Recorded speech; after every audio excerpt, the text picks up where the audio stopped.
Let's improve English. डूबते को तिनके का सहारा, इसे इंग्लिश में कैसे कह सकते हैं?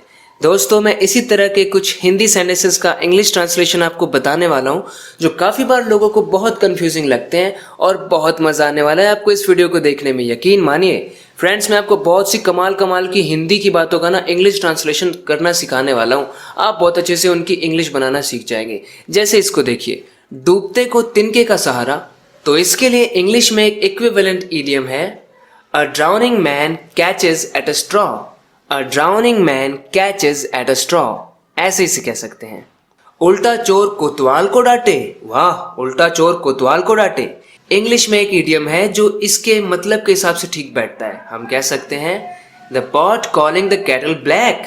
The pot calling the kettle black. जैसे ही उसने मुझे देखा वो दुम दबा के भाग गया। इसे इंग्लिश में कह सकते हैं as soon as he saw me he turn tail and ran away. He turn tail. Turn tail का मतलब होता है दुम दबा के भाग जाना। यहाँ पे आप रन अवे को अवॉइड भी कर सकते हैं, क्योंकि टर्न टेल के अंदर ही मीनिंग होता है कि कोई दुम दबा के भाग रहा है, डर के भाग गया। मतलब मैं दुम दबा के भागने वाले लोगों में से नहीं हूं। I am not one of the people who turn tail. I am not one of the people who turn tail and run away. And run away को आप अवॉइड कर सकते हैं, क्योंकि इसी के अंदर वो मीनिंग भी होता है। काम का न काज का, दुश्मन अनाज का। अब दोस्तों, अगर इसे हम लिटरली ट्रांसलेट करें तो कुछ ऐसे हम कह सकते हैं, he can't do any work, he is just the enemy of food. Grains. Grains का एनिमी है वो, बस अनाज का दुश्मन है, खाने का दुश्मन है, कोई काम तो कर नहीं सकता है। ये तो हो गया लिटरल ट्रांसलेशन। लेकिन इसका कहने का मीनिंग कुछ ऐसा है, he does nothing except gobbling down food. यानी खाने को बस खाता रहता है वो, उसके अलावा वो कुछ नहीं करता है, बस खाना गटकता रहता है। और सबसे अच्छा तरीका जो इस बात को कहने का है वो है ये, he is good for nothing. He is good for nothing. तो इस बात से हमारी हिंदी की इस बात का मतलब निकल जाता है कि काम का न काज का, दुश्मन अनाज का। तो फ्रेंड्स, हमें वर्ड फॉर वर्ड ट्रांसलेशन नहीं करना होता है, बल्कि हमें सेंस को समझते हुए उसकी इंग्लिश बनानी होती है। लगता है तुम्हारे पर निकल आए हैं, ऐसे हम किसी को कहते हैं ना जो बहुत ज्यादा अलग बिहेव करने लगता है। लगता है तुम्हारे भी पर निकल आए हैं। इंग्लिश में कहेंगे it seems that the worm has turned. The worm has turned. इस इडियम का मीनिंग आप देखिए, used for saying that someone who has been treated badly suddenly stops accepting this situation and becomes stronger. किसी इंसान के अंदर अचानक से बदलाव आ जाए और अब वो किसी की बात ना सुने, किसी भी चीज का जो बुरा उसके साथ बर्ताव किया जा रहा है उसको बर्दाश्त ना करे, यानी कि उसके पर निकल आए। तो इंग्लिश में इसे कह सकते हैं द वर्म हैज टर्न्ड। जले पे नमक मत छिड़को। इंग्लिश में कह सकते हैं डोंट रब salt into the wound. Don't रब सॉल्ट इनटू द वुंड, यानी कि जले पर नमक मत छिड़को। इंग्लिश में इसे ऐसे कह सकते हैं, वो तो हमेशा घोड़े बेच के सोता है, घोड़े बेच के सोता है। तो हिंदी का ये मुहावरा जो है, इसका ये मतलब तो नहीं है ना कि वो घोड़े सचमुच में बेच रहा है।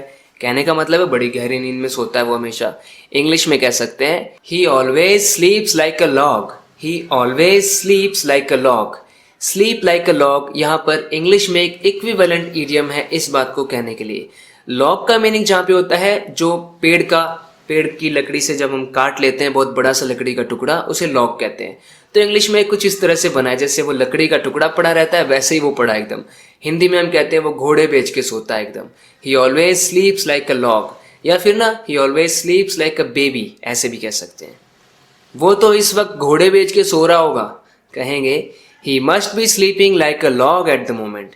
He must be sleeping like a log at the moment. तुम एड़ी चोटी तक का जोर लगा लो, उसे नहीं हरा सकते। एड़ी चोटी तक का जोर लगा लो। इंग्लिश में इसके लिए कह सकते हैं you try to move heaven and earth, you can't defeat him. You can't defeat him, you try to move heaven and earth. Move heaven and earth, इसका मतलब होता है पूरा एकदम प्रयास कर लेना, पूरी कोशिश कर लेना, to do everything that's possible. जैसे मैंने एड़ी चोटी का जोर लगा लिया लेकिन मुझे प्रमोशन नहीं मिला। प्रमोशन नहीं मिला। इंग्लिश में कह सकते हैं I moved haven and earth but I didn't get a promotion. I moved heaven and earth, but I didn't get a promotion. I did everything that was possible. I did everything that I could. इस तरह से भी आप कह सकते हैं। Friends, I also want to say that I have moved heaven and earth, but I haven't received a good number of subscribers. Please share my videos with the people who actually need them. Please like my videos and subscribe to this channel if you haven't already. My friends, please subscribe to this channel if you haven't already. Thank you very much for watching this video. We'll talk in the next video lesson. Till then, take care and bye.